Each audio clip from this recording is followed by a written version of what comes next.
Yeah. Hi, everyone. This is Vineetha. I'm from Chennai.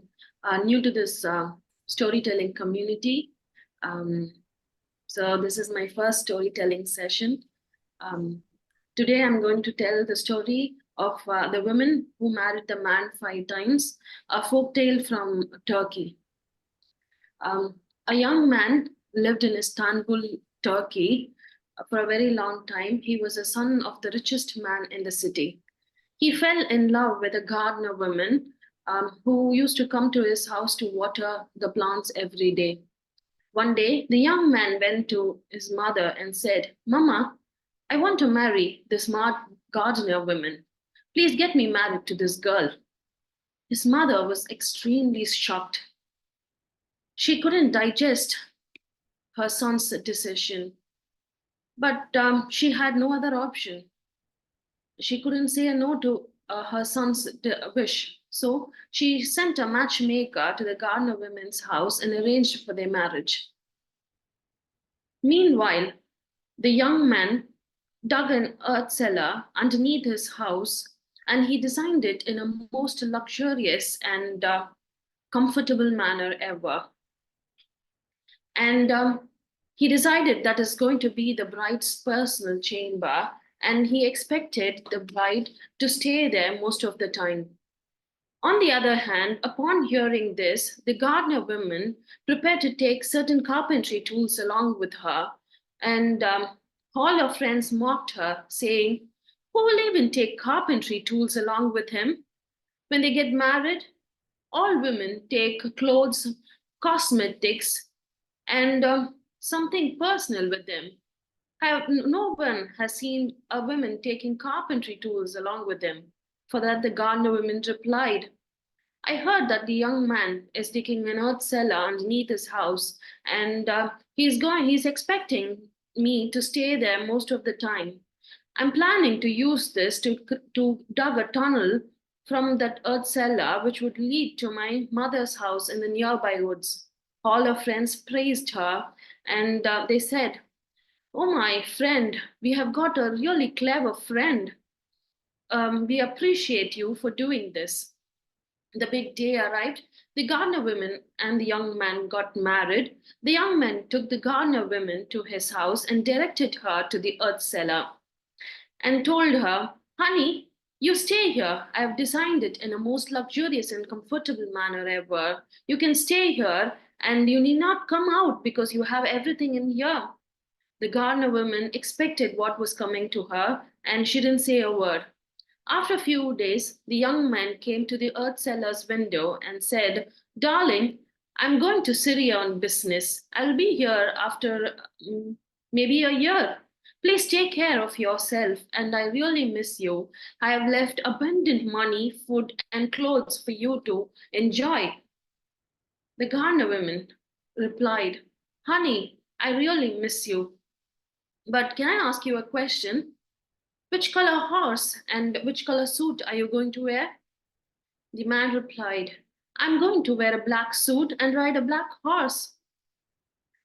The gardener woman, during her stay in the earth cellar, she had already dug a tunnel which would lead to her mother's house in the nearby woods.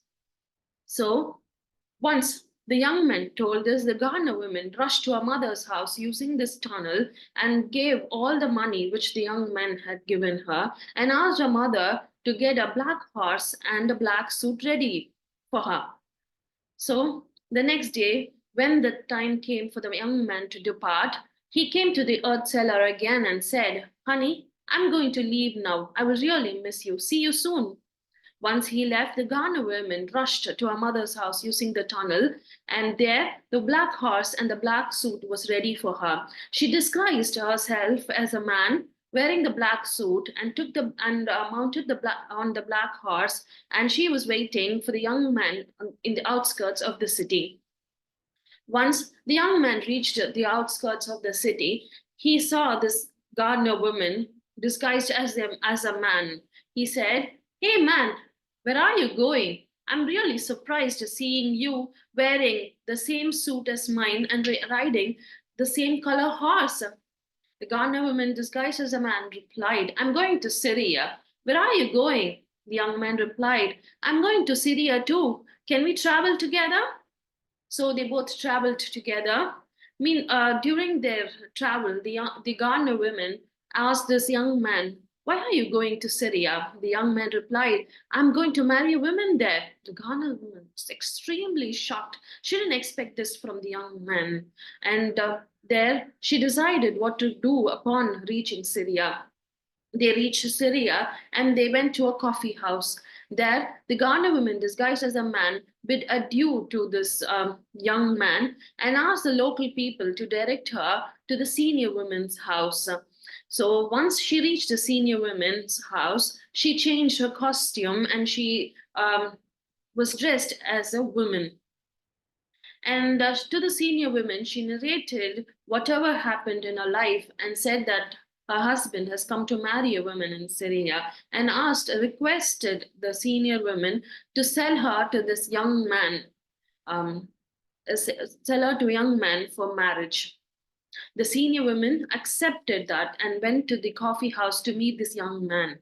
There, she said, hey, young man, you're new to this place? I haven't seen you before. The young man replied, yes, I am new to this place. So a senior woman asked him, why have you come here? The young man said, I'm here to marry a woman. So for that, the senior woman said, I'm planning to sell my granddaughter to someone. You can marry her and leave her whenever you want. So the young man was delighted and asked the senior woman to arrange for the marriage. So meanwhile, the gardener women rearrange all her makeup, her hair, and her mannerism to that of a local woman so that this young man doesn't recognize her.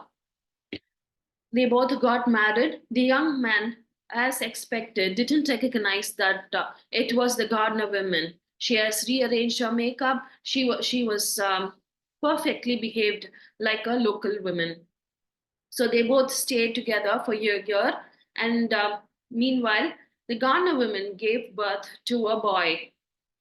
Few days later, the young man came to the Ghana woman and said, honey, I'm leaving to Istanbul. So my time has got over here. I'm gifting our son a belt and a sword. I can't take you now, but I will come back soon. I'll come back soon and will take you along with me.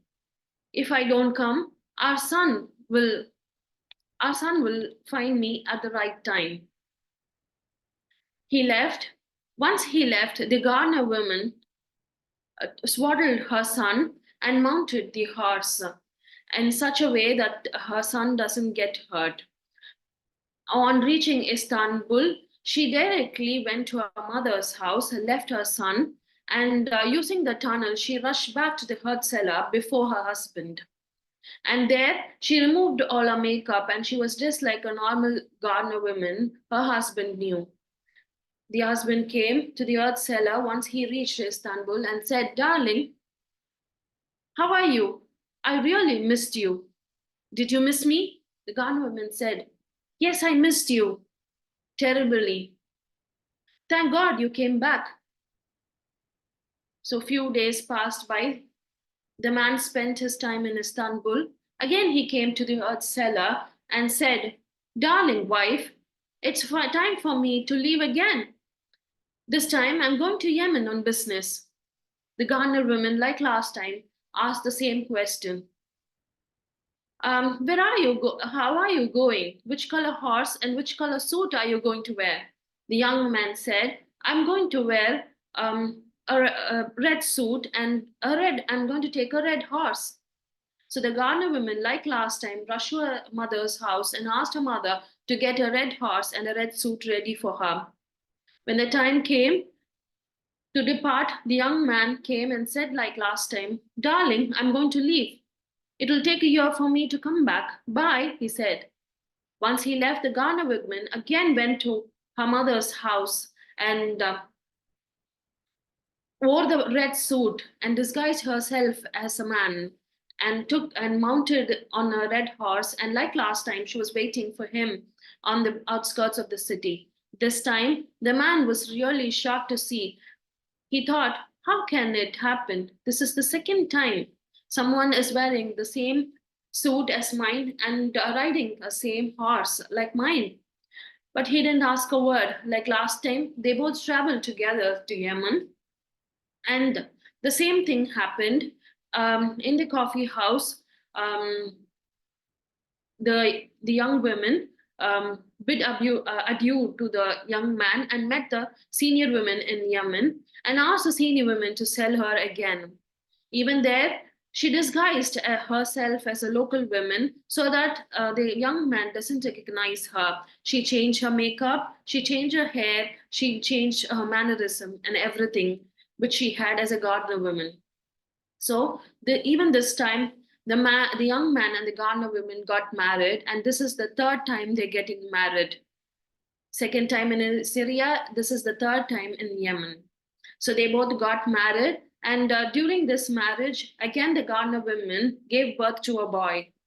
And even this time, when the time for the young man came to return back to Istanbul, he gifted the boy sword and a belt.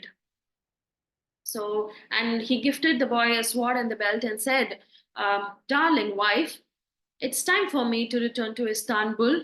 I will come and pick you up when everything is fine. If I don't come, our son will meet me at the right time, he said. Once the young man left, the gardener woman, against like the previous time, swaddled her son, mounted on the horse, and kept her son safely and rushed back to Istanbul. There, like the previous time, she went to her mother's house, left her son there, asked her mother to take care of both the sons, and she rushed to the earth cellar like last time, and she changed her makeup, she changed everything, and she was just like a gardener woman. So the young man came back and said, darling wife, I'm back again. How are you? She replied, I'm fine. I missed you terribly. Hope you're fine. She said, he said, yes, I'm fine. So a few days passed by. The young man came again to the earth seller's window and said, honey, it's time for me to leave to Egypt this time on business. I will be back soon, he said. Like the previous time, the gardener women asked the same question. Which color horse and which color suit are you going to wear? He replied, I'm going to wear a white suit and take a white horse. Like the previous time, the gardener women, disguised as a man, traveled with the young man wearing a white suit and riding a white horse. There, they went to the coffee house in Egypt, and like the previous time, she bid adieu to him and met the senior women there. Like the previous time, she changed her makeup, hair, everything, and she behaved perfectly like an Egyptian. And then the senior women sold her to this young man, and they both got married for the fourth time. During this marriage, she gave birth to a girl. So the young man came and gifted a golden bowl to his daughter and said, honey, it's time for me to leave. I can't take you both this now. The time has not come, but I will surely return. I will take you both when the time comes. If I don't return, our daughter will find me at the right time. And he left. Like the previous time, the gardener woman swaddled her daughter and rushed back to Istanbul and left her daughter to her mother and asked her mother to take care of all three children. And then, using the tunnel, she rushed back to the earth cellar and pretended as if nothing happened. The young man returned and saw this gardener woman sitting there in the earth cellar and said, hello, my darling wife, I missed you terribly. Hope you're fine. How did you spend your time? To this, the gardener woman replied, I found something to engage myself. My dear husband, thank you for coming back. I miss you, she said. Few days passed by. This young man went to his mother and said, Mama, please arrange for a marriage with a woman. I want to get married again. Her mother again, his mother again was shocked and said, You're already married. You have a wife and she's staying in the earth cellar. Why do you want to get married again? She said. For this, the young man replied, No, Mama, let the Ghana women stay in the earth cellar. I want to get married again to another woman. Please arrange for a marriage. Her mother agreed. She couldn't say no to her son's wish.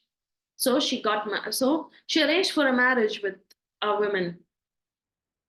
Few days passed by. This young man felt terribly sick. He couldn't even move. He had um, to ask for help to get up even from the bed. There were nearly 5 people to help him to do his daily work. So now the Ghana women thought this is the right time for children to meet their father. So she arranged to meet them. She called them home and told them what to tell. So the 3 children came and met their father. This young man called them inside and said, Children, why are you here? I don't know who you are. And why have you come to meet me when I'm sick? I can't do anything for you people. The children said, No, we have come to meet you and we want to tell you something really important. He said, Okay, tell. The elder son said, Oh man, son of Syria. And he was wearing a belt and had a sword in his hand. The young man remembered that he might be the son whom he had in Syria. The second son said, Oh man, son of Yemen. So the man recognized he must be the son who was born in Yemen because he was wearing the belt and had a sword. The daughter said, Oh man, daughter of Egypt. So this man recognized her because she was having a golden bowl in her hand. The young man was extremely shocked and he was searching for the 3 ladies. So he asked, Children, where are your mothers? The 3 children replied, She is outside. So the young man said, Show me your mothers. The children said, Come along, we will show you.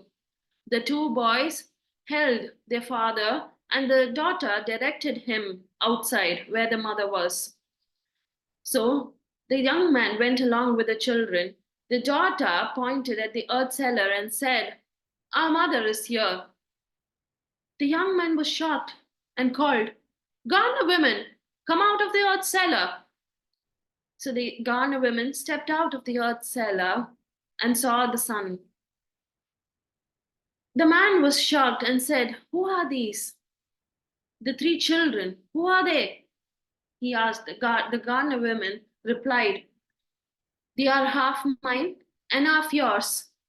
The man couldn't understand. No, I don't understand. Please tell me clearly, he said. The Ghanaian woman narrated whatever happened and how they both got married repeatedly in different cities um, and said, These 3 children are half mine and half yours. So now the man understood whatever happened and he felt extremely ashamed and he was silent for a very long time. And then he replied to the Ghana women, saying, Ghana women, I didn't treat you properly. I should have treated you properly. You're really clever, and I'm amazed at what you have done. Thank you for not letting me down. And indeed, have married a clever woman. I'm extremely sorry for whatever I've done to you. The Ghana women then said, It's okay. I really love you. That's why I've got married to you repeatedly. So the marriage, which was arranged between the young man and the other women, got cancelled. And this young man, got married again. The Ghana women. This is the 5th time they're getting married. And now The Garner women and the young man lived happily, not in the earth cellar. They lived in the house upstairs. The Garner women never, after this, the Garner women did not return to the earth cellar again. They too lived a happy life with the three children ever after. Thank you.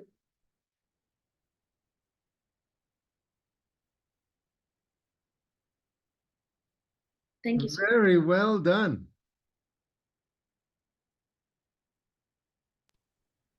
Hope I told the story well. Yes, you did just fine. It's just amazing the man could be so stupid, right? Yeah. But it's just barely believable that he didn't recognize his wife when she was disguised as a man. He didn't recognize her when she had makeup from Egypt. He didn't recognize her when she had makeup from Yemen. Didn't recognize her when she had makeup from Syria.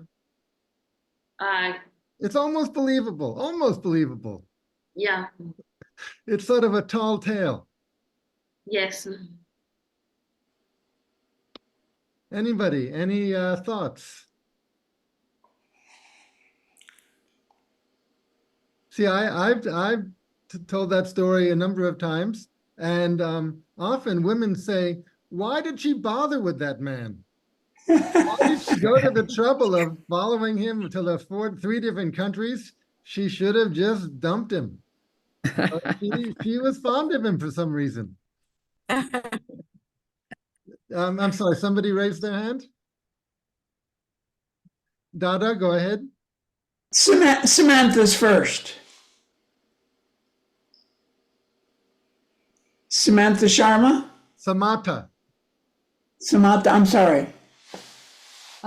Thank you, Dada. Yes, it's Samatha. Yeah, so that's exactly what Eric said at the end. Like, the question is, why did the women bother with the same man so much? And I wonder, I mean, Vineetha, I enjoyed that you come for maybe the first time here, and you sort of really took the first the courage to face us all first, so congratulations on that. So I just wonder if you think that there was something problematic in the woman saying I love you at the end to him after all this he did to her. Do you think that she found the trust that she kept the trust going through all of this one, or do you think it's some sort of a cultural thing we have in maybe Arabia and Asia, that we stick to the husband? Yeah, might be cultural, but to me, I thought that finally he realized his mistake, so she might have told that to him. So do women have to work so hard here? I mean, is it that the story we have, that women here have to work so hard to keep their husbands, or what do you think? Yeah. I know, personally, I think that she taught him a good lesson because, um, you know, going back again and again to teach him a good lesson. She had to save him from his own mistakes. Yes. I think it's a mad love for her husband that made her go thrice. You know, realization was not there in the beginning or the third time he wanted to marry. Maybe after, at the end, he realized his mistake. Maybe she thought that how stupid a man can be, because he couldn't recognize her when she was disguised as a man. So even during the first marriage, when he got married to her in Syria, he couldn't recognize her. So she thought that he was so stupid, and she wanted to help him out. Another thing that came to my mind were those two characters, the mother and the mother-in-law. The mother helped so much by taking care of the children, by getting everything done for her daughter. And the mother-in-law tried to advise the son. Today, some women use their strength as a woman incorrectly, and the mother seemed to be telling the daughter or whatever, leave that fellow. But look at this mother trying to keep the children, trying to buy everything that this girl wanted and all. Fabulous mother. And what I felt, Hmm? yeah, Rohini, go ahead. yeah, what I felt was, he was marrying the same woman again and again. But what I felt at the moment, he was he has not understood her within, her inner self. That is why he was so stupid. He was just going by her external self. She was just disguising herself as another woman, and he was marrying and having a child. So that is like how is it possible?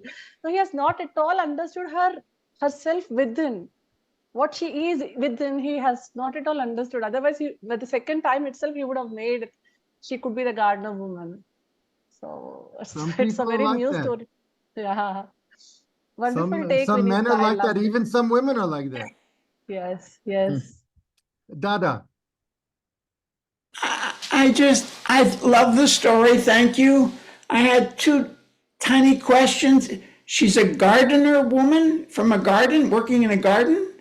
Yeah. No, she Okay. used to come to his house every day to water plants. She's a Right, gardener. right. And what did he give to the children? A belt and what? Sword. Sword. Like a fighting sword. Yeah. Okay. Because I couldn't quite catch the pronunciation. Very nice story. Thank you. Parvathy? Yeah. See, actually looks like from the beginning, the lady knew that he was going to do something because he took all the tools right from the beginning. So he had that doubt about her own husband or whomever she was marrying. So I don't know. That is one thing. And the thing is, I thought it will end like she taught him a lesson and she take her children and go off, leaving him. That's what I thought it would end as, not Well, going back and hugging yeah. him back. No, a story can be a comedy or a tragedy. not a Mine tragedy. was a comedy. This story gives me more appreciation of makeup, of how makeup is different in different cultures. Because I go to the Health and Glow here in Chennai, and there are like 6 or 7 young women working there. And like if a woman comes in and wants to, test different lipstick, different makeup, they all talk with her for half an hour, and discuss the details of the makeup with her. So I have a new appreciation for that sort of details. And she's so well adapted to that new culture. Wherever she went, she adapted so well. That's also the talents, strengths that she has. And the relationship, there is no trust from the beginning. I felt that because so when that is missing, why did she cling on to him even at the end? That also again a point when there is no trust in the relationship. Otherwise, she would have not taken the tools with her. And all the time she was sold. She bought the wife. But trading in women, when they want peace, kings gave their daughters as the 250th wife to the conqueror or something like that. And she was sold actually. He bought her was what was said. Interesting. Priyanka? Yes, good evening, everyone. Thank you, Vineetha, for that story. What I realized was, just like with children, repetition and a pattern in story catches attention even for adults. By the time it was a third repetition, I was very curious what it was going to be. The repetition of a particular pattern, how she dressed up with the same horse and a similar suit, how she went to the country, how she approached the senior woman. So a pattern, you remember that story with children? She went to the garden, pulled the tomato, cleaned the tomato, chopped the tomato, put it in the soup. Again went to the garden, removed the radish, cleaned the radish, chopped it, put it in the soup. So similarly, I think this technique of storytelling works even with adults. Thank you. But Vineetha did a very good job of the second time she gave fewer details, and the third time she gave even fewer. So she didn't have to repeat the whole thing every time. So that, because if you repeat the whole thing every time, it bogs down. But I thought, Vineetha, you did a great job of you know, the third time, basically you just said the same thing happened again. Okay. Shall we go on? All right. Thank you very much, Vineetha. Thank you. Okay. Okay, our next storyteller is coming to us from Connecticut, Yeah. which is Yes. near, it's a few hour drive from New York City, right? Yes. Very good. And in Connecticut, it's just the hot summer season is just beginning, right?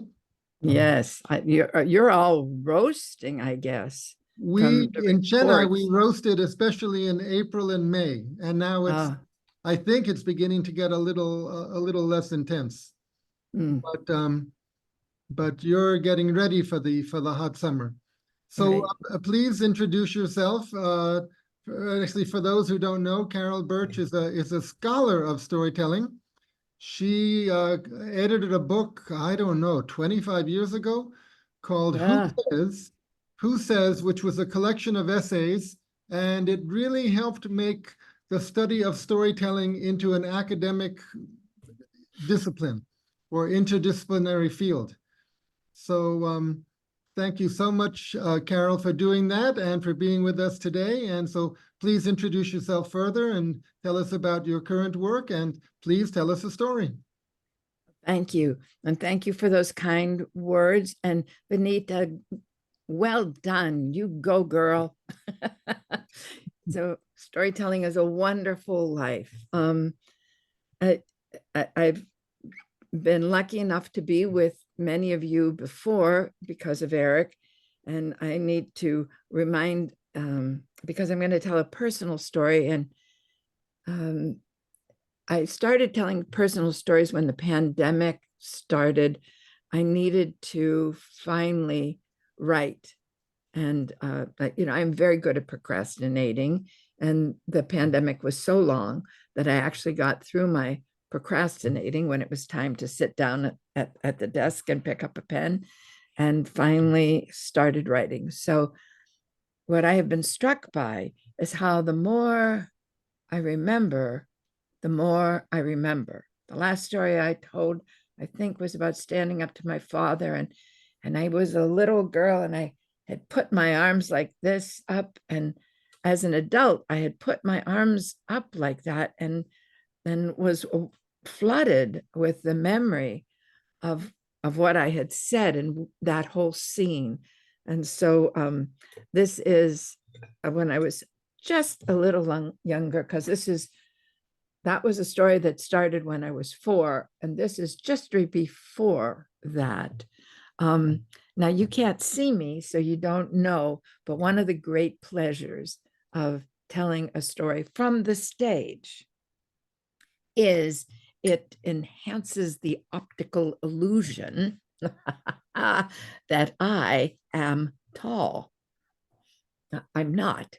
And it's always been fun for me. I've come off a stage and be talking to somebody, looking up, and they'll go, I thought you were tall when you were up there. So I'm not. And all my life I have tried to peer between people around, knees, and then around butts, and then around elbows and round shoulders, trying to get a clearer view. And I do remember when I was little, and if I was waiting on the porch for someone, I would put my foot between the spindles on the railing to just push myself up a few extra inches. Well, I was waiting for my cousin Martha. Martha lived on my uncle Jeff's farm, which was at that time 3 hours away from Pittsburgh. And she had come down to live with us in Pittsburgh, Pennsylvania, which is a city so she could attend nursing school. The amazing thing was the nursing school was across the street. I could see it from the porch, St. Margaret's. And I would wait when she came home from St. Margaret's, greet her, my hand moving like a windshield wiper in a rainstorm. And Martha would look at me and acknowledge me, smile, wave back. Then she would start climbing these 48 steep stairs that led from the street to the porch. For those of you who don't know, Pittsburgh, Pennsylvania blankets over and squeezes into the Appalachian Mountains, so that there are many, many hills. And before the automobile changed the landscape of the city with its highways and developed avenues, well, before that, people lived in houses perched on mountains, and from a distance you would see staircases crisscrossing the sides of mountains.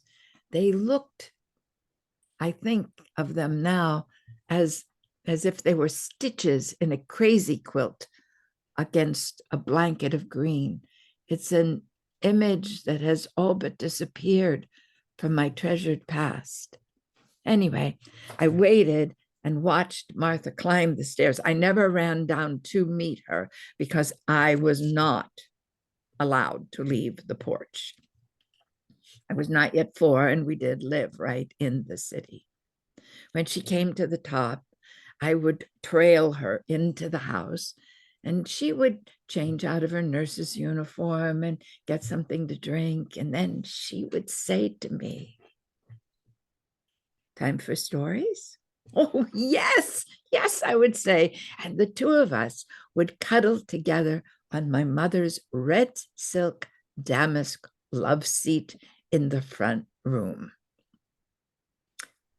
Actually, we didn't sit on the red silk damask love seat. We sat on the plastic that covered the red silk damask love seat. I don't know if it's popular in India, where so many of you live, but in America, in my childhood, everybody covered their good furniture with these pieces of plastic. And these pieces of plastic were tacky, just on so many levels. I mean, they were tacky in that they were sticky when you sat on them. And they were tacky in the sense of the word, meaning sad. But Martha and I would sit there and we would fall into stories. She might read about Mr. McGregor's garden, and we might read about Madeline, who was not afraid of mice. I was terrified of rodents, and it was unfortunate because rodents are a fact of life when you live in an inner city. Anyway, one day Martha was reading to me, and my mother rushed in from the kitchen, twisting her hands. "Martha, stop it. You're teaching her to read, and she's too young." Martha wasn't teaching me to read. When Martha would read about Peter Rabbit and his blue jacket with brass buttons, I would chime in with "quite new," which is a line from the book. I don't know why, but I liked saying "quite new" with some authority. Or Martha would start reading Madeline in an old house in Paris, all covered with vines, I'd say. And then together the two of us would say, "Lived 12 little girls in 2 straight lines," and then we'd laugh. My mother didn't understand that I knew these words and these phrases because of repetition. Martha wasn't teaching me to read. Martha was teaching me that words and images and stories were potent and nourishing. They comforted me back then, and they fed my imagination all my life. Stories like the one we just heard, stories have sustained me to this very day. Don't read to her, Martha. You'll just make her too smart, Mother said with real anguish in her voice. You'll make her too smart and no one will love her. My mother really believed that. The only safety net that she could envision for me would be to grow up and be married back in the 1940s. And she really believed that women could not handle men could not handle a smart woman. Back then, there were so many crippling beliefs that crippled both women and men. So my cousin stopped reading to me. But she soon finished nursing school and moved out of our home anyway. She married a man named Gene. Now, my family were all sort of short and stockier. She married Gene, and he was tall and lanky. I called him Gene the Bean. And my life in stories hit a pause. But like most children, the pause button went off when I went to school. And the first time I went to school was one of those times when my mother was ill and I was sent to my Aunt Lottie's house to live. Well, my Aunt Lottie had a daughter, my cousin, who I thought was so grown up. She was in first grade. And she took me to school with her for something in America they call show and tell. Like young children in elementary school will bring something from home and talk about why it means something to them. And somehow I think I was her show and tell exhibit. I don't remember if I did something or was supposed to do something. Here is what I remember. I remember that the teacher read to us. And when she read to us, she didn't say to me, you should go sit over there. No, she held me on her lap and I fit right inside the curve of her left arm. And my head was against her chest so that I could feel the resonance of her voice as well as hear the resonance. And I looked out at the children sitting around us, their faces upturned, still and spellbound. And I remembered thinking, oh, I like this. It was some healing brew of warmth and art and safety, all shaped by the power of intimacy and fueled by the music of spoken words. In elementary school, teachers often read back then to us out loud, but it kind of stops when you go into middle school or high school. And yet I do remember I had an English teacher. We were reading Moby Dick, and I would slog through that novel at night. And many times in class, the teacher would read passages out loud. And I'd think, did I read that last night? When I read it silently, I had no sense of Melville's command of language. Well, all these events were buried in the past. But when I went to graduate school and library school at Rutgers, and I walked into a class called storytelling, all these different pathways into story, they awoke in me again. Ellen Green taught the class at Rutgers as part of my master's degree. This was in 1970.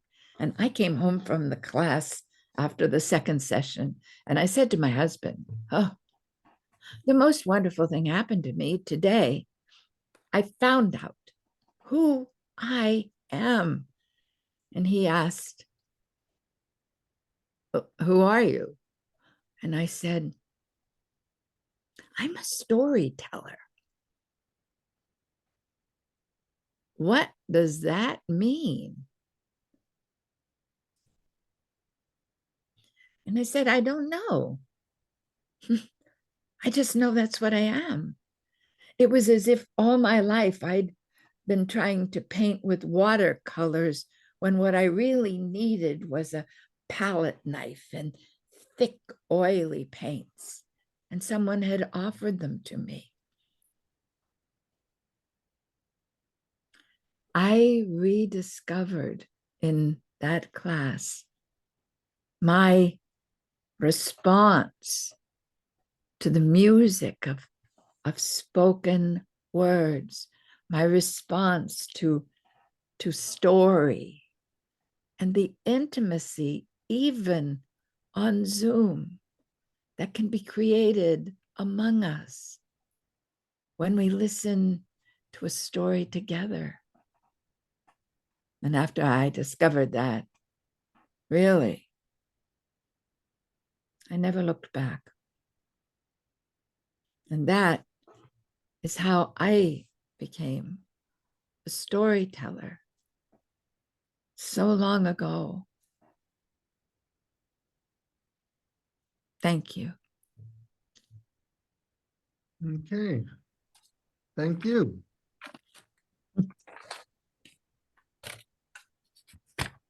That's a real coming of age story. Yes.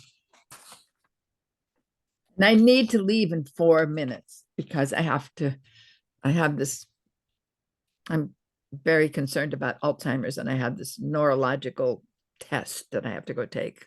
So that makes it even more wonderful that I'm remembering things. Enchanting story. Thank you. Thank you. Thank you. Personal stories are just so different. They just don't have the stickiness that folklore has, but I've been so grateful for this journey. Rohini? Carol, that was so touching and so emotional. I just traveled with you. I traveled with you in your story. I was there. I was there. I was just you. When you were waiting for Martha to come, she was climbing the stairs. I was watching her when she was reading out, and you were expressing those beautiful little words. I was there. When I could see the anguish on your mom's face through your eyes, and the moment you went, and the cozy hug that you received, I was there, Carol. You just took us into your world. You just took us into your world. Every word of yours is so touching. Love you loads. Thank Love you. you so much. This is the magic of story, that the more I believe, the more a storyteller sees what they're saying, the more people, even though you might see very different things, but it helps us plug into one another and to stories. It's like that is the one sort of magic thing about stories. Is so I try to stop holding it like this is a new story. I try to not, I learn stories image by image, not word by word, so that I see what I'm saying. You know, Martha is now 97 years old. You know, so Nina? I was just awestruck when you were so calm and composed. You were telling your life experience story. The way means it's not necessary to shout, sing, and howl. You can very calmly convey the story that definitely connects all of us. Thank you so much. Thank you Oh, for thank teaching you. that one concept of telling story very, very calm and composed as well. Thank you. With all the emotions conveyed. Thank you. Thank you. Deepa, and then I know Carol has to go, but Deepa, go ahead. So, Carol ma'am, I was with you. I was traveling with you, as Rohini had said earlier, and I could connect with you so much. So, till late 90s, the situation for females was not very different from what you said. Don't study. Yeah, a smart man would not be able to handle a smart woman. So, because I've seen a couple of my friends going through that situation, so I could feel that connect and resonate with you what the mother was feeling, what you were feeling, and how did you feel connected to the story. And every part, every journey, every step of your journey, I could resonate because with different parts or the different things or different incidents happening around me. So yeah, that is what I wanted to say. Thank you so much. Oh, thank you. Now I so appreciate the generosity of all of you, you know. And as we heard from the wonderful story that started the day, I mean, it's like women have always been smart. You know, and yes. just, you know, and just it's so I know one reason I married my husband is because he's proud of me being smart. I know that's one of the reasons I married him. You know. And then sometimes I get mad that he doesn't know what to do in a situation and he's not taking care of it. And now I have to step up and take care of it. So it's like two things, you know, it's like, let me be taken care of. Oh no, it's not there. No, not there, but let me go forward. So anyway, I'm so glad that you could see it because of course, Pittsburgh and my childhood is so different. And yet it's these feelings that are all the same, you know, the longing. It's like, I want to call it a cocktail. And then I thought, no, I don't want it to have the cocktail. I don't want it to have that liquor sound. I don't know whether I'm trying to find the word brew, you know, and then healing brew can just get too, I don't know, too new agey. So I'm still trying to figure out the right word for what it was that I felt when on that warmth of that teacher and those words and these upturned faces, you know, just like, it's like, this is where I want to live. I mean, I was homeless in the sense that I'd been sent away. And there I was, you know, maybe 4 or 5 years old and thinking, I have a home in Story. And when I went to Ellen's class, it just reminded me that I've always had a home in Story. And it's Story in community. It's that music of the spoken word and this wonderful fellow feeling, this community that starts. So thank you very much. Excuse me for my misremembering a neurological test that's going to test my memory. So, but thank you for rearranging things. I look forward to seeing the video of your stories, and I'm going to say good morning or good evening to you, and thank you so much. Thank you so much, Eric. Thank you for giving us this community together. Sure. Thank you. Okay. Bye-bye. Okay, so As a child and teenager, I especially loved the theater, which I attended a lot because I was raised just next to Broadway. My father was a theater critic and a playwright. So my first love really in the arts was a theater. And the way it gets dark right before the show begins, it should get pitch dark. And then the lights come up. I always found it so exciting the way it would get dark and then the lights would come up. All right, so that was Carol in Connecticut, and I think Carol is a great example of the USA and USA culture. You see, when you read the headlines and you think the USA is just these politicians, right? But USA is also a lot of culture. And speaking of politicians, I've just posted in the chat section a link to a story I told right here in this series 4 years ago.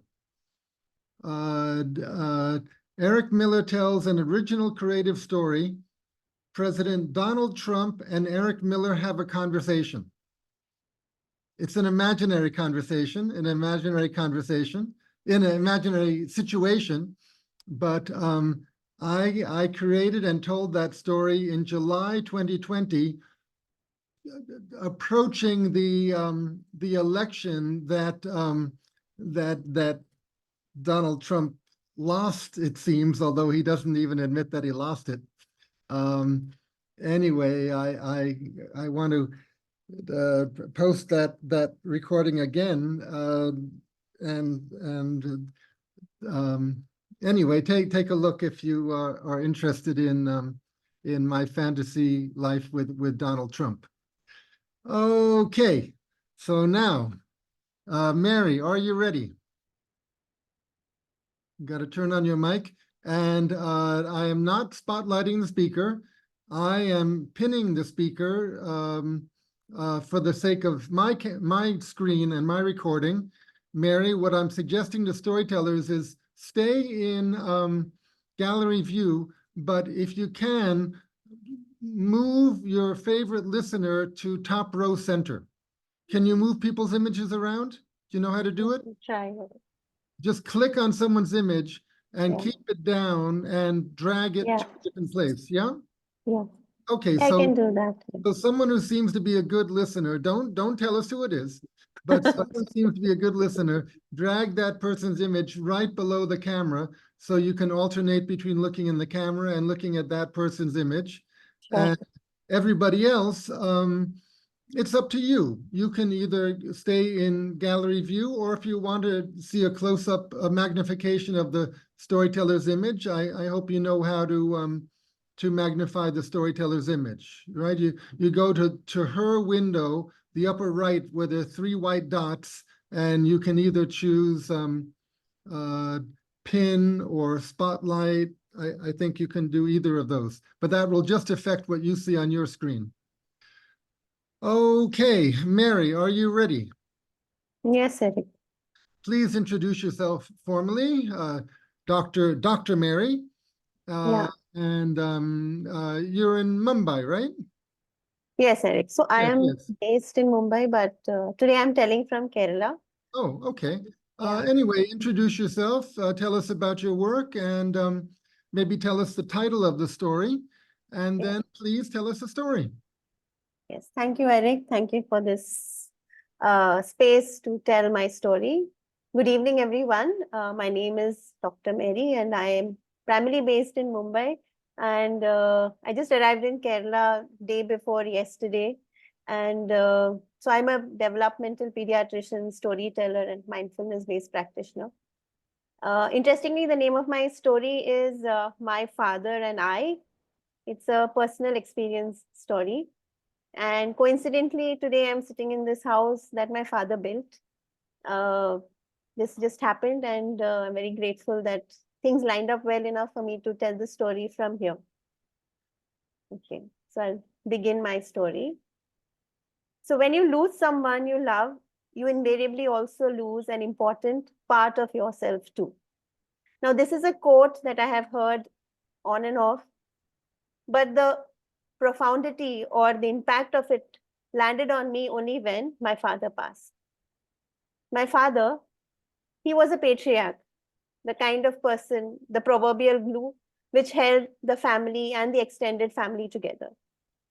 He had a very humble beginning and he came up the ranks with very hard work. A very devout person, a very family person who really loved his entire family to bits. Now, this story is not about how my father came up, because that's a story in itself. But today it's about me and my father. And so it seemed like we were having a very nice time and life seemed to be very perfect. We all were very happy, having a lot of gatherings. And then after suddenly everything stopped and came to a standstill when we heard about his hospitalization. And then for the next few weeks, it was just a roller coaster of emotions. Sometimes it would be up when things looked a little better. And sometimes he would be down in the dumps when it seemed like things were not getting better. And then after a few weeks, everything came to a standstill. He had passed on. And it seemed like the world had stopped spinning. It felt as if someone had just pulled the floor from underneath our feet. And really, we didn't know what to do. And we felt completely lost. Now, as a doctor, there was also a part of me which felt very guilty of not being able to bring him back. I took it very personally that I couldn't revive him, get him home. And for a long time, this guilt stayed with me. And there was also this guilt about how not being enough, not meeting expectations, and now knowing that that person that you love so much is no longer there. And I've been able to express this grief and talk about it to a number of people, and yet it felt so heavy. Now, there is another saying that I've read somewhere, which is, I believe the hardest part of healing after you've lost someone you love is to recover that one part of you that went away with them. And honestly, I think some part of the grief was about not being in touch with this part of me. And so it happened that one day, after many months of his passing, and his 1-year anniversary was coming closer, I was with a mentor and we were talking about something, and this topic being so present for me, it just came up. And as I started talking about him, there were these tears that started rolling out. And I sat in front of her in a virtual space and I was just crying, and she just sat there with me and she just let all those tears pass. And when there somehow seemed to be a slight quietening of those waves of grief, she asked me, so what is it that you miss? And in that moment, I said, I miss being a daughter. And that is when it struck me. What is it that I was missing? And she said, yeah, there is some mourning about it. There is some sense of loss about it. And as I said that, there was also this part which felt, oh, now I'll not be able to be that part again. And so there was some more sorrow that came up with it. And then as this all passed, and as these waves started to recede, I could then see some small glimmers or small pearls that stood up in the surface. And these were moments of just being a daughter. And as I sat there, I could recount this time when I was very young, when we wrote letters to each other, when my dad worked in a faraway country. And the only way we kept in touch was through letters. And there was this one letter where he talked about a stuffed toy that he bought for me. And there was this one time 20 years ago when when we went for an examination, but then after that, we went and watched a movie together.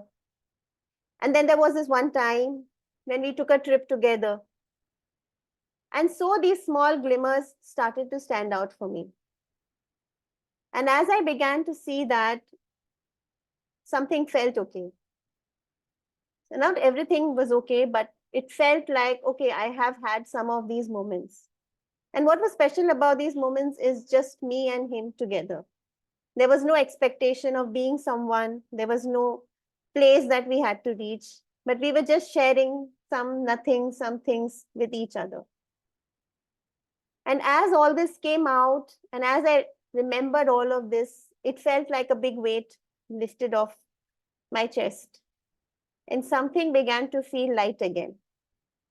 And then I was in touch with this very young person in me who would just like to be the little girl, or this who just wanted to be with her father and just enjoy his company, be in his presence. And so while I'm still trying to make sense of this relationship between my father and I realized this is a part of me that I really hold very dear to, and something that I would like to honor by remember him today. And as I end, I would just like to read few lines of a poem that I wrote on grief. Grief sometimes can feel like a river, at times calm and quiet as can be, and at times raging with fury. And it can also feel like a wave. You feel you've mourned your loss, and time has helped to lessen the pain. But just when you least expect, a word, an object, a thought can lead to a flood of memories again. But grief, it's also the love that one holds for the soul that has passed. Moments, memories, the feelings you shared.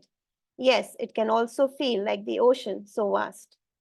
And so, at your own pace, in your preferred space, accompany the grief and let it unfold. You'll know it is really all the deep love that your heart can hold. Thank you for listening.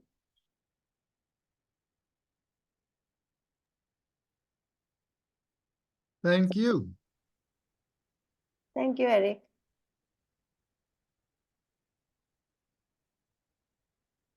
So I chose this month because it's his birth anniversary tomorrow. And hence I asked you for this slot, Eric.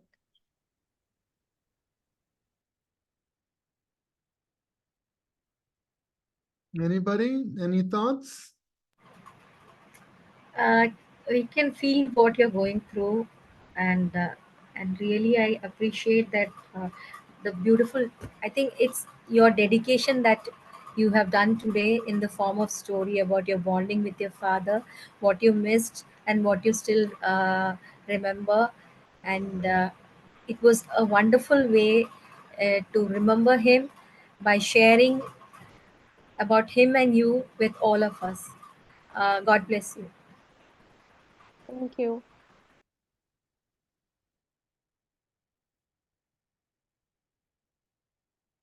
A father and a daughter relationship is always special, Mary. That you brought it out so well. That experience, and you mentioned, a part of you was missing, and you could identify and you could reconnect yourself, and that is so beautiful.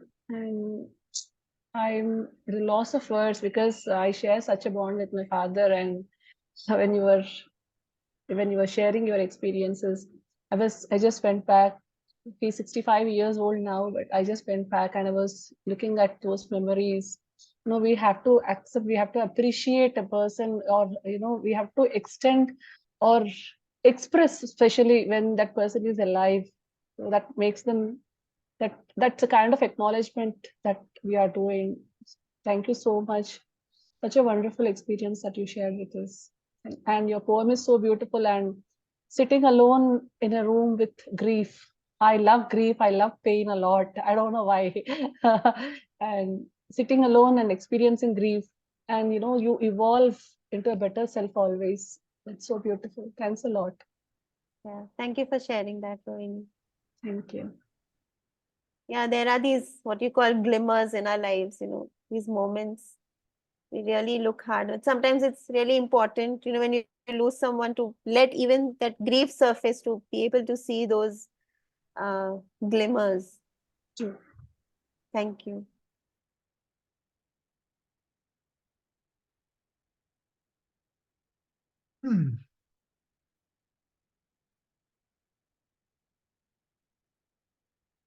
Okay, well, thank you very much. Today is a It's a real day for sharing personal feelings and memories.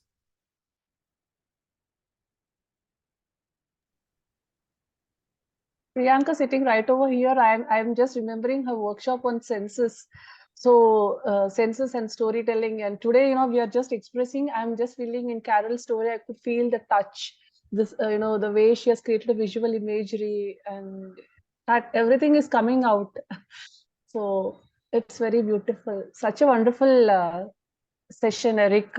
I don't know, like, you know, it's sitting here and it's transcending our own selves to another world, a real world. That's so beautiful. Thank you so much, Eric. Sure. Okay, we will move on to the next storyteller. We are recording again. And Parvathy, please introduce yourself and tell us about your work, and please tell us a story. Thank you, Samatha, for that wonderful sharing.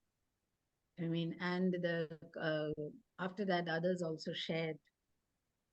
Yeah, it is a journey you have really undergoing, whatever. Yeah. I'm Parvathy Eswaran. I stay in Coimbatore, and I took up storytelling quite late, and today I'm a storyteller. I love telling stories. Simple, that sort. So today, let me start the story. The fly, flew, happy. She was nature's scavenger. She cleaned the whole place, and she was feeling so happy. Ah, so clean it is. She's one of those scavengers, right? She was so happy. She was so thrilled. She was very proud of herself, patted herself, and she flew, flew, flew. She put her sari, tucked it, and she looked at the house. It was sparkling clean. The floors were scrubbed and it was shining. She could see her face, her reflection. Wow, I'm so good at this, scrubbing and cleaning the floor. Wow, and the house looks so spick and span, and I'm really, really great. My children have gone to school. I help with their homework, and my husband is so happy. I cook the best food. And you see the rangoli outside my house? You know, my husband loves it. The first day when we got married and I came to the house, I scrubbed the floor so clean and I drew a rangoli, and he said, "Wow, you are mine. Loving, I love this. You're so sweet." And he started calling me sweet pie. And the fly flew and flew, and another fly came. And said, "Hello." She looked. I'm Priya from that other village I flew, and I've just come in. Yeah, you look very new. I was wondering who you were. Yes, hello.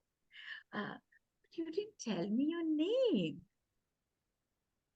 Wait, I have some work to do. I'll just come back far. And the fly flew away.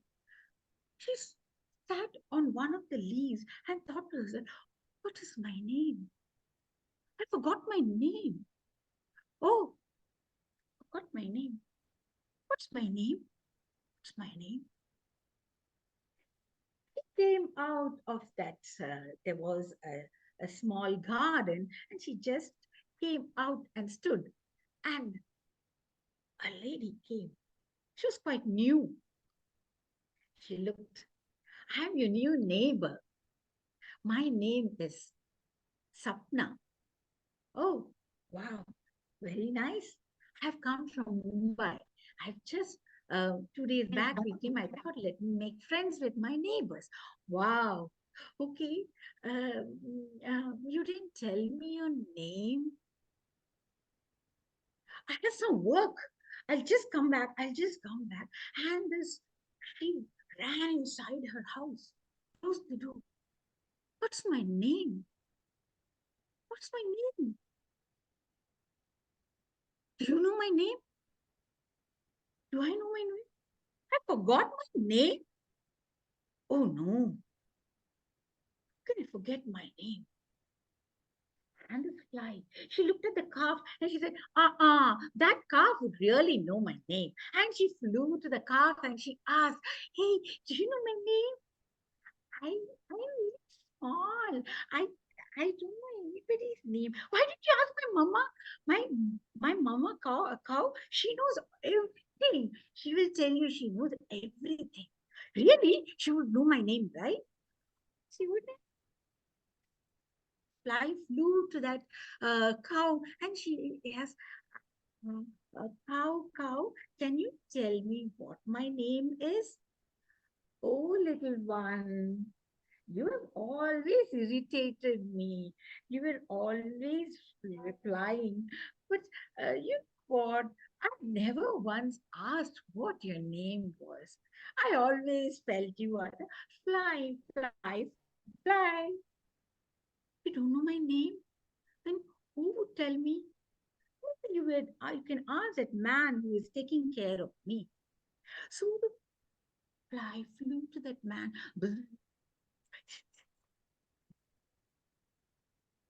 Uh, can you tell me what my name is? Your name? I don't know your name. You're such a little. Go. She kissed Father and she flew away from there. Then she came back and asked, tell me, no, please. Maybe you can ask that old tree. She's the oldest person and she knows everything. The maid, the maid would really know my name. She went to the maid and asked, hey, a joke. Tell me what my name is. Maid Saab, your name. Why would I know your name? I don't know your name. We never ask anybody's name. For us, you're all Mem Saabs. Mem Saab, Mem Saab. That's all. I don't know your name. Oh, okay, no problem. And she went out of the house. She rang the bell. Her auntie was there, an elderly lady, maybe like me. She rang the bell. She came up. Hello, how are you? Auntie, I just want to know something. Can you tell me? Just a joke, okay? Tell me what my name is. Your name? You're Mrs. Sharma. No, my name. I know you as Mrs. Sharma. Sometimes I say you are that from that corner house, and sometimes I say that lady with that curly hair. No, my name. I don't know. Tell me, what's your name? I'll tell you later. Let me go. And she came out and she saw the little girl. She was walking. Hi, little girl. So how do you call me? Auntie. No, I have an auntie. What auntie? Rose auntie, Lotus auntie. What auntie? Auntie. You're just auntie for me. That's all. I call you auntie and you always hug me. Now also I'll hug you. Okay, and she went into a house. The fly went to that tree and asked, oh tree, you are such an old, you have been here for such a long time. Will you tell me what my name is? I am old. I have memory loss. How would I know? I know your name. I know your name. Yes. Do one thing. Ask that talk there on my branch. The fly flew to the stalk and asked, hey, you're flying all over the place. Can you tell me my name? You've forgotten your name? Yes, looks like I forgot my name. Will you tell me my name? Sorry. Ask the fish there. You don't know? No. So she goes down and she asks the fish. The fish said, I don't know. You ask the fisherman. And she was waiting for her children to come back from school. And They came back from school. She gave them all whatever to eat and everything, and then said, "Come on, let's play a game. You have to guess my name." What's so great, Amma? Amma. My name. Your Amma. No, my name. What? Your We've always heard you tell from baby, your Amma. You don't get letters. No other name. You don't. Your name is Kamala, right? She asked her daughter, my name is Kamala. So what is my name? And that's all. You don't get any letters or anything saying it's only written Mrs. Sharma. So maybe you're Mrs. Sharma. Only Appa gets letters. You don't get anything. You don't. Oh, okay. And she sat waiting for her husband to come. It was, oh no, how can I forget my name? I should know my name. Her head was bursting. Really? This could be true that I could forget my name?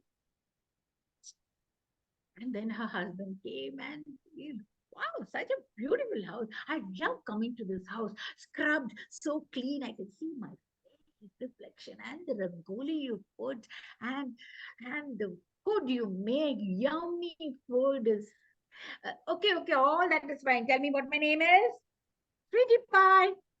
No, my name. I've always called you Sweetie Pie. You want Sweetie Pie for me? No, I should have a name.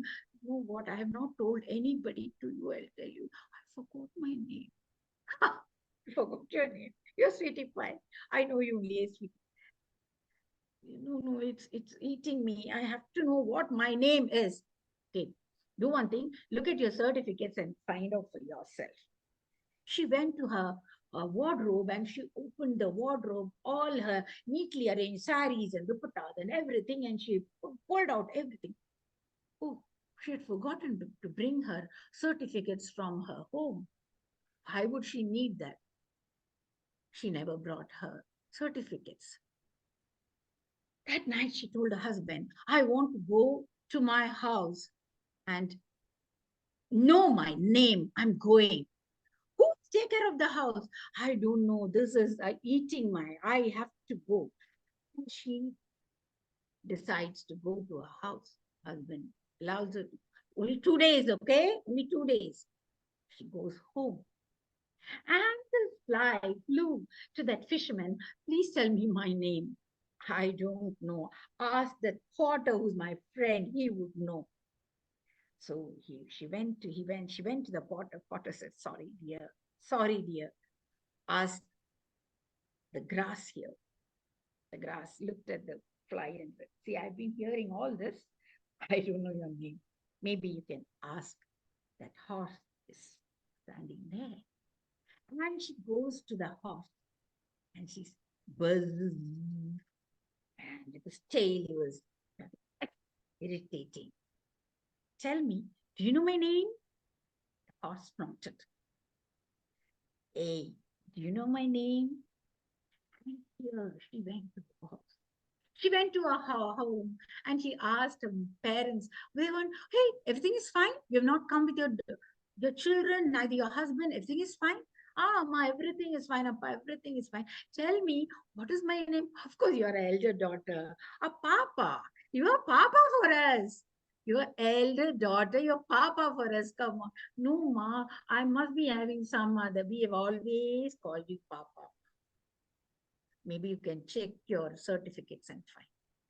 She was so upset before going to the attic where all her certificates were there. She just thought, let me get out of the house, and she walked. The horse snorted and then thought to himself, what is this?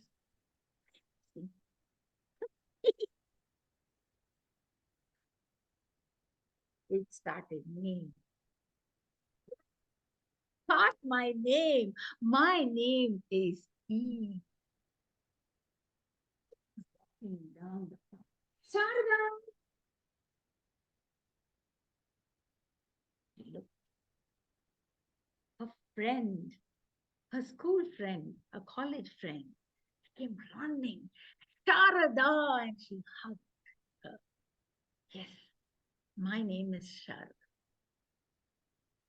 She was so happy. Hey, come on, Sharada.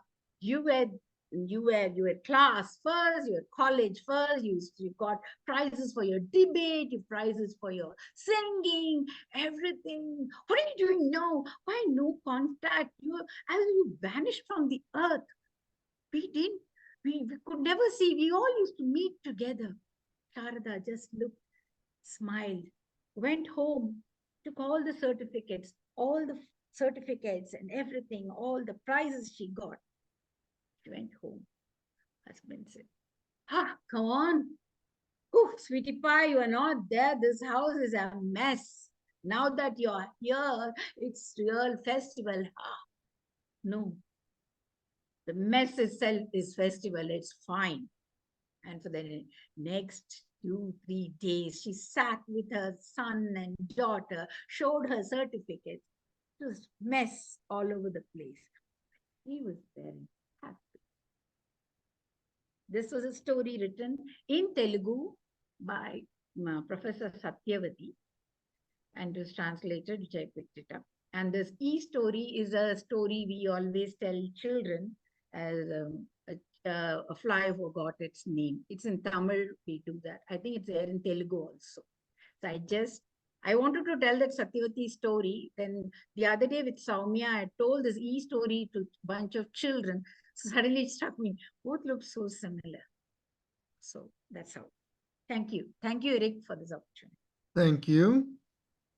So what do you especially love about this story? I think you've been thinking about the story and working on the story for a long time, right? Yeah, here, I mean, somehow it struck me that the entire space today, we've been talking about women. And so I think this also sort of relates to that. Sometimes we forget who we are, especially women. We tend to forget. We are so immersed, we are so much into taking care of the family, the house, being the good daughter-in-law, the good wife, the good mother. Are we forgetting ourselves? Should we forget ourselves? That's what my thoughts are.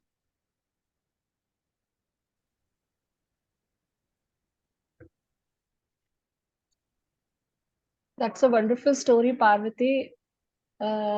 It's always, the question arises, is it the role that we play defines us? And so what are we? Many times people ask, like, what are you doing? They don't ask what you are, who you are. So there should be that segregation between the roles you play and your identity. How do we define that identity is again a very big question. It's by your likes, your dislikes, your belief systems, How many you are defined. Likes and dislikes. Yes, we are defined by those things and not by the roles we play. So it's a very deep thing. And we are caught, many a times we are caught in the roles that we play, we forget. That's a beautiful story. I love this story. I heard this many a times, but still every time I listen to the story, it gives a new vibe, a new feeling. Thank you so much for sharing. Mary? Thank you for this story. I really enjoyed your characterization of the different characters in the story and the enactment of each of them, how each one was so different. And I also it took a friend to call out her name for her to realize who she is. I mean, probably a friend knows you, without any role dawned on. And for everyone else, you are some person or some role you're playing in their lives. I thought that was very beautiful. Thank you. Yeah, that struck me too, Mary. That's true, very true. And that to marry with someone with whom you have grown up with. While you are growing up, while you are getting a character, the person knows you. But by the time we are grown up, we wear these hats of, or the tags that are being discussed, the tag of being a mother, the tag of being a good wife, the tag of being a responsible daughter-in-law. And when you remove all those, I mean, this is incredible, Parvathy. It was such a deep story, and you blended it beautifully with your actions and expressions. You made it light, and the topic is so deep. So I love that blend. Thank you.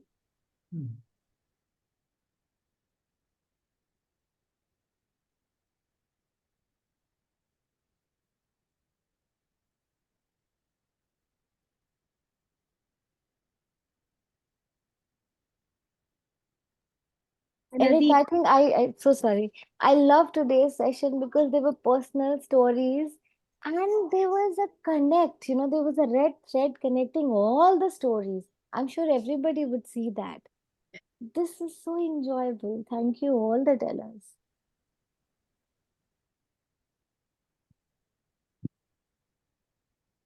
I just wanted to add, in the end, I was feeling a little bad for the lady. I thought she would have to look at her certificates to find out who she was.